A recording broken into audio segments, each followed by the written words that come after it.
Un saludo afectuoso a cada uno de ustedes, queridos hermanos, y que el Dios de gracia les siga bendiciendo.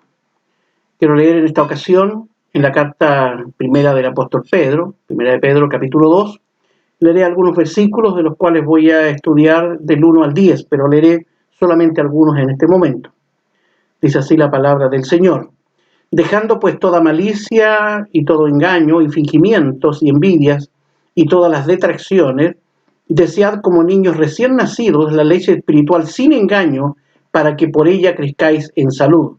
Si empero habéis gustado que el Señor es benigno, al cual allegando piedra viva, reprobada cierto de los hombres, empero escogida de Dios preciosa.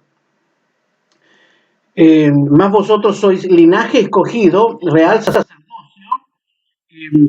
gente santa, pueblo adquirido, para que anunciéis las virtudes de aquel que os ha llamado de las tinieblas a su luz admirable. Creciendo en la gracia. En esta epístola primera del apóstol Pedro, sobresale la palabra gracia como una palabra relevante.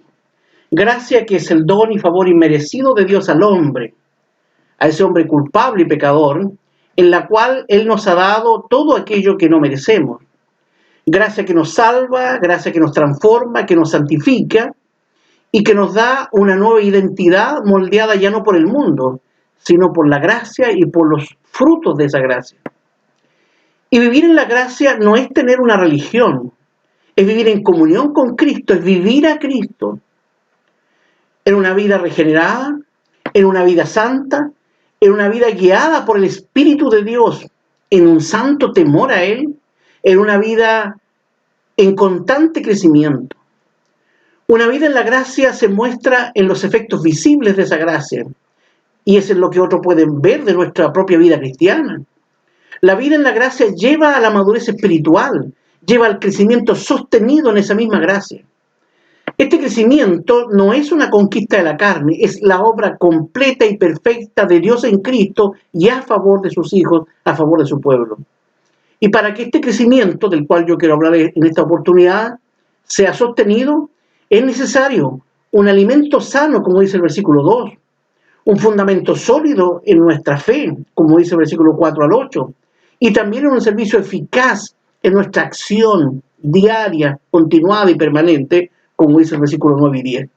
Y eso es lo que Pedro trata en estos versículos que he escogido para meditar en esta oportunidad.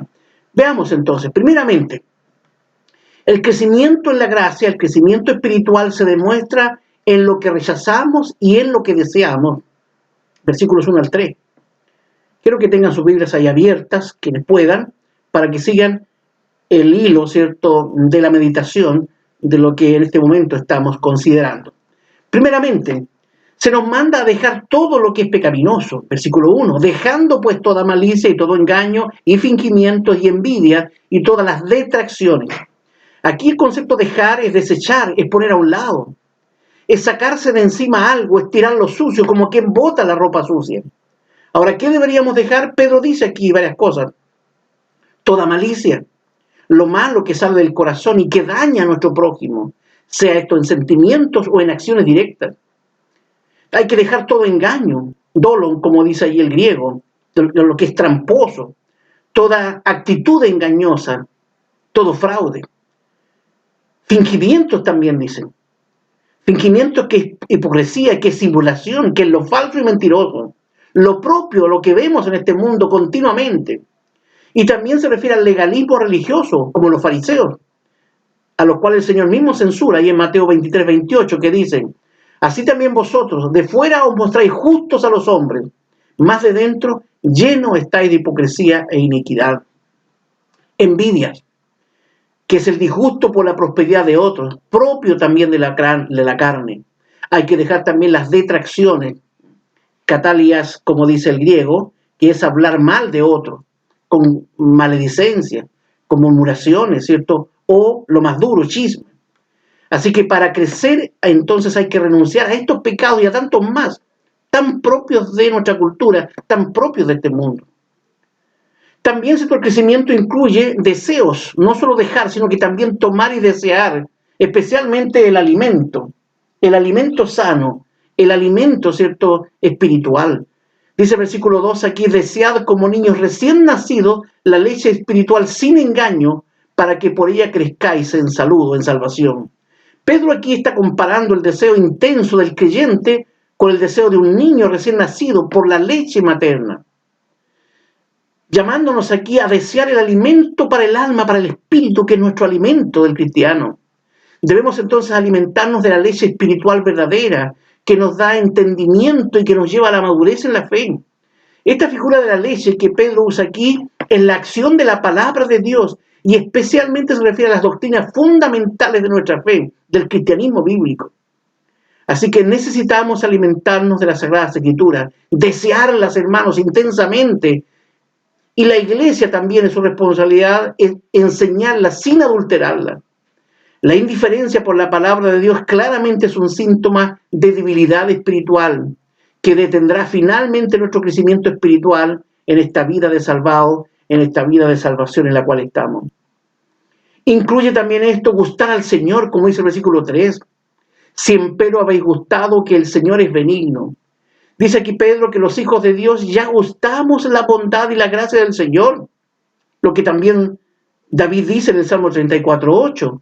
Gustad y ved que es bueno Jehová. Dichoso el hombre que confiará en él. Y el saborear de Cristo claramente estimulará nuestro apetito por la verdadera alimentación y por el crecimiento espiritual. Yo pregunto, hermanos, ¿es esta nuestra experiencia como hijos de Dios? ¿Estamos anhelando, estamos gustando del Señor? Si hemos gustado de Cristo, volveremos por más de Él, desearemos más de Él. Pero si alguien no ha saboreado la bondad de Dios, claramente aquella persona no es una persona salva, no es un hijo de Dios. Y sabemos además que este sabor del mundo es un sabor tan amargo, tan desagradable, pero en Cristo hay, ¿cierto?, un gusto verdadero. El sabor del Señor es algo grato para la vida espiritual. Lo segundo que nos dice Pedro aquí es que el crecimiento además incluye un fundamento sólido y estable, como lo agrega aquí el versículo 4 en adelante. Dice aquí el versículo 4 que es vital estar en Jesucristo, al cual allegando piedra viva, reprobada, ¿cierto?, de los hombres, empero elegida de Dios, preciosa. Este allegarse, ¿cierto?, es más que acercarse. Está usando el concepto allegarse de una forma íntima, de una forma experimental, vivencial, de una forma permanente, creyendo en Él, siendo identificados con Él. Jesucristo es la piedra viva, Él resucitó y está revestido de inmortalidad y da vida a todo aquel que cree y vive en Él y para Él. Cristo es la piedra en la que está fundada y edificada la iglesia del Señor. La iglesia no está fundada en ritos, no está fundada en credos o ideologías, sino en Cristo, el único fundamento sólido y eterno. Jesús es la verdad fundamental e integral del cristianismo. Es la piedra angular de las doctrinas y de la iglesia fiel del Señor. Es piedra viva Cristo, piedra angular, la piedra rechazada, la piedra de tropiezo, la piedra escogida y la piedra preciosa. Pero tristemente esta piedra es rechazada por la humanidad, desechada por los hombres, porque no vieron lo que realmente Él era, como lo dice allí Isaías de manera muy viva en el capítulo 53, versículos 2 y 3. No hay parecer en Él, se refiere a Cristo, ni hermosura. Verlo hemos más inatractivo para que le deseemos. Despreciado y desechado entre los hombres, varón de dolores, experimentado en quebranto, y como que escondimos de Él el rostro, fue menospreciado y no lo estimamos. Y hoy, sin duda, Cristo sigue siendo despreciado y desechado en nuestra cultura. Pero, dice Pedro aquí, pero escogida esta piedra preciosa para Dios. Así también lo anticipa Isaías 42:1. He aquí mi siervo, que se refiere a Cristo, yo lo sostendré, mi escogido en quien mi alma toma contentamiento. Así que Cristo, esta roca, este Mesías, es digno de todo honor. Es el Hijo unigénito del Padre y fue exaltado por Dios. Solamente basta revisar Filipenses 2, texto 9 al 11, que dice que Dios le ensalzó a lo sumo, que le dio un nombre que es sobre todo nombre, para que en su nombre se doble toda rodilla y que toda lengua confiese que Jesucristo es el Señor, a la gloria de Dios Padre. ¿Cuál es el resultado? ¿Qué resultado habrá de llegarse a Cristo? Lo dice el versículo 5. Vosotros también, como piedras vivas, sed edificados una casa espiritual y un sacerdocio santo para ofrecer sacrificios espirituales agradables a Dios por Jesucristo. Veamos estos resultados de llegarnos a Cristo. Somos en Cristo piedras vivas por creer en Él. Y por creer en Él tenemos vida eterna, porque Él también es una piedra viva, es una piedra que vive eternamente por los siglos. Somos edificados, además dice, como una casa espiritual. Nos dejamos edificar para ser una morada espiritual de Dios. Somos además, agrega Pedro, un sacerdocio santo, porque Dios y nuestros sacerdocios son santos, porque oficiamos delante de Él continuamente, siendo separados de este mundo para este oficio permanente. Ofrecemos además sacrificios espirituales, es decir, somos sacerdotes espirituales en un templo espiritual y por tanto nuestros sacrificios son también espirituales. Ya no son de sangre, sino del corazón, por obra del Espíritu de Dios.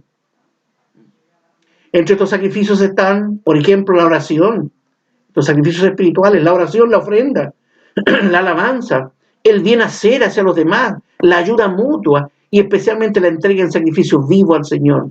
Todos estos agradables y aceptables sacrificios, solo por la mediación de Cristo, solo en los méritos de nuestro bendito Salvador Jesucristo.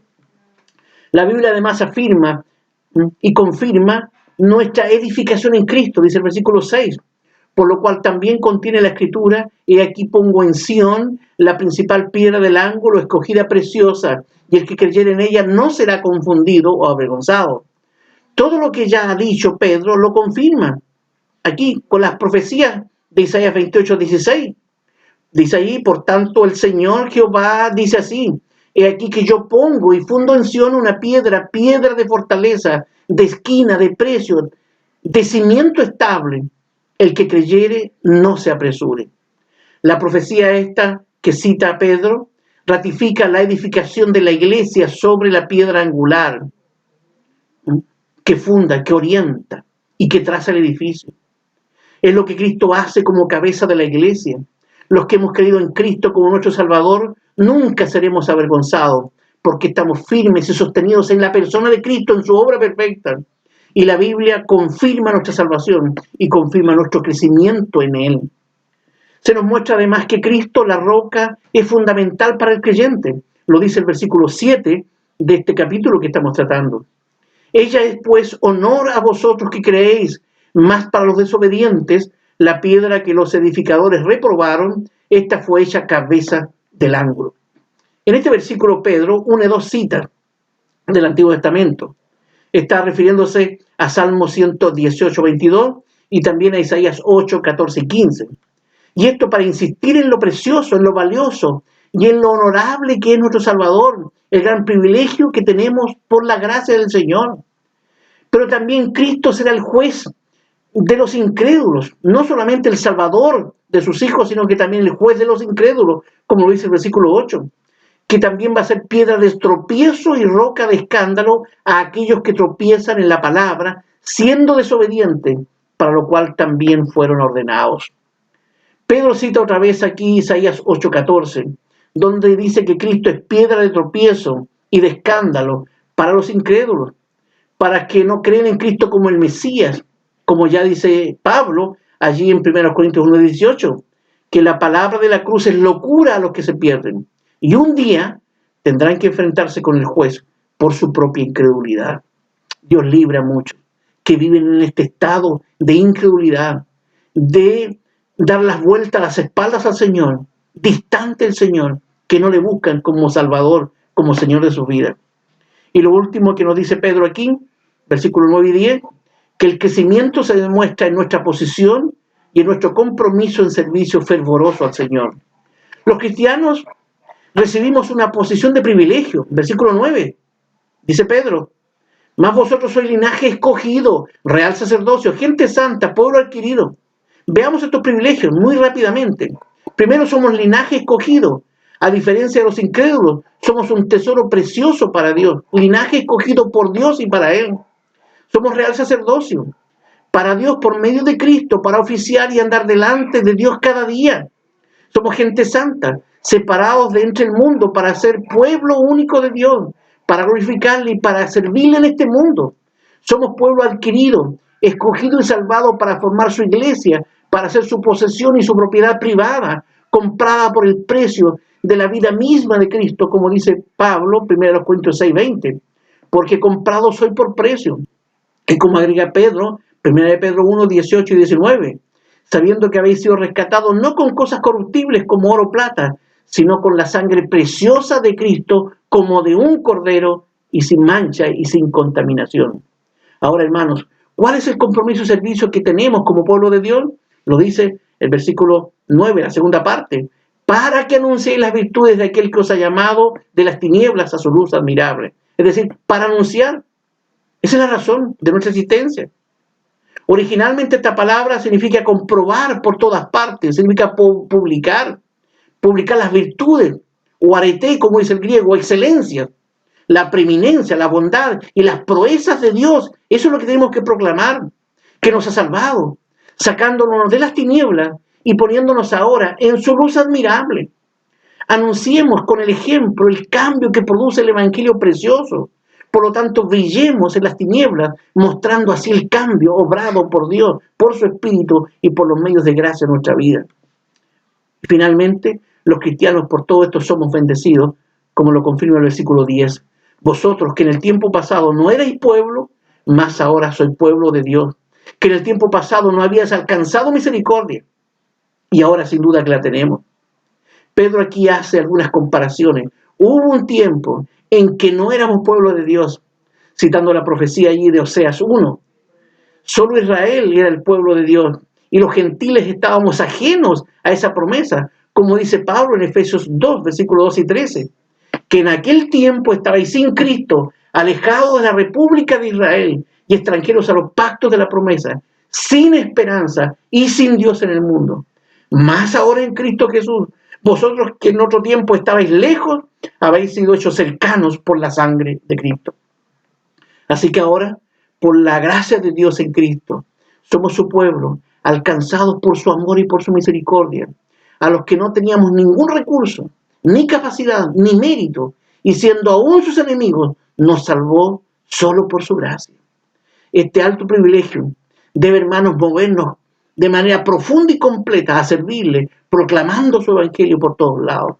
Y concluyendo, hermanos, claramente vemos hoy día la urgente necesidad en que podamos crecer por gracia de Dios en nuestra vida cristiana, en nuestra vida espiritual, y que las circunstancias difíciles que estamos viviendo no sean ningún impedimento, sino un estímulo, hermanos, especial al desarrollo de nuestra propia fe como creyentes.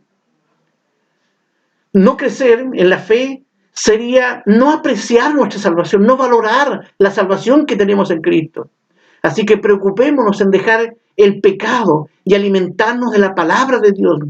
Mantengámonos firmes en Cristo, nuestra piedra viva, y valoremos nuestra posición en Cristo, sirviendo fieles a su santa causa, anunciando sin temor el precioso evangelio de salvación. Y quiero dirigir mis últimas palabras a quienes no son hijos de Dios, que no creen en Él como su Salvador. Quiero llamarle a llegarse a Cristo. Es su única roca de salvación. Búsquele en arrepentimiento y en fe, creyendo que Él cargó con sus propios pecados, muriendo en su lugar. Crea en Él de todo corazón y usted recibirá perdón, recibirá vida nueva, vida del cielo, vida de arriba, y recibirá eterna salvación. Dios les bendiga.